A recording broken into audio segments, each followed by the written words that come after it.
अस्सलाम वालेकुम नाज़रीन, महरान टीवी न्यूज़ में वाक़े बलीकार मां हां फराशा सब खां पहिरियां हिकु नज़र हेडलाइन ते। अमरीकी सदर डोनाल्ड ट्रंप नेटो कॉन्फ्रेंस में शिरकत लाइ तुर्किया पहुची वियो। एनकरा एयरपोर्ट ते तुर्क सदर रजब तैयब उर्दुगान पारां अमरीकी सदर जे आजियां ट्रंप ऐं रजब तैयब उर्दुगान विच में वन टू वन मुलाक़ात बि थींदी। अमरीकी सदर ट्रंप नेटो मुल्कनि जे सरबराहनि सां पिणु मुलाक़ात कंदो।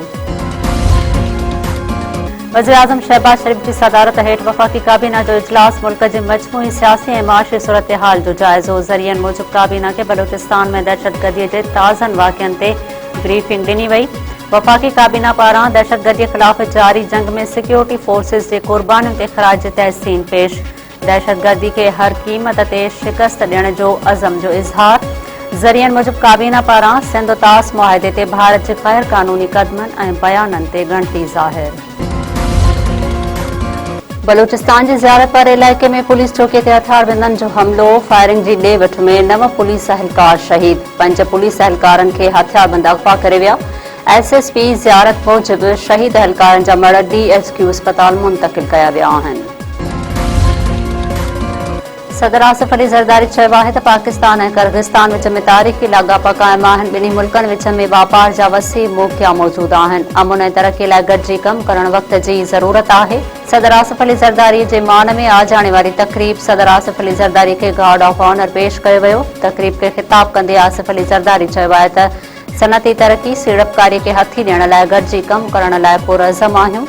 महिमान नवाज़ीअ ते किर्गिस्तान जे हम मुनसिब ऐं हुकूमत जो थोराइतो आहियां। किर्गिस्तान जे सदर जो चवणु आहे त पाकिस्तान सां लाॻापनि खे तमामु घणी अहमियत ॾियूं था। ईरान जे शहर कुम में शहीद सुप्रीम लीडर आयतुल्लाह ख़ामनई जे जनाज़े नमाज़ अदा लखे माण्हुनि जी शिरकत। मड़ सुभाणे इराक लियो वेंदो। तेहरान में बि शहीद सुप्रीम लीडर ऐं संदसि घर भातियुनि जे जनाज़े नमाज़ अदा कई वई हुई। शहीद आयतुल्लाह ख़ामनई तदफ़ीन 9 जुलाई ते मशहद में थींदी। सिंध सरकार पारां कणक ज़ख़ीरो कंदड़नि ख़िलाफ़ सख़्त कार्रवाई जो फ़ैसिलो। वॾे वज़ीर मुराद अली शाह जी सदारत हेठि सिंध काबीना जो इजलास। ख़ुराक खाते खे डिजिटल बणाइण जो फ़ैसिलो। सीनियर सूबाई वज़ीर शर्जील इनाम मेमण चयो आहे त कणक ज़ख़ीरो कंदड़नि ख़िलाफ़ बिना फ़र्क़ जे कार्रवाई कई वेंदी। पंजाब ऐं सिंध में कणक जे रिकॉर्ड पैदावार थी आहे। क़ौमी कणक पॉलिसीअ जो तफ़सीली जाइज़ो वठण लाइ कमेटी जोड़ी वई आहे जेका पंहिंजूं तजवीज़ूं सूबाई काबीना खे पेश कंदी।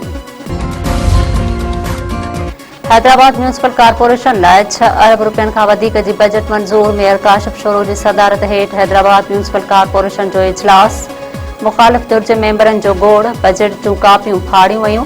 नारेबाज़ी मुख़ालिफ़ धुर जे एहतजाज बावजूदि ऐवान नए माली साल लाइ 6 अरब 33 करोड़ 11 लख रुपयनि जी बजट मंज़ूर करे वरिती।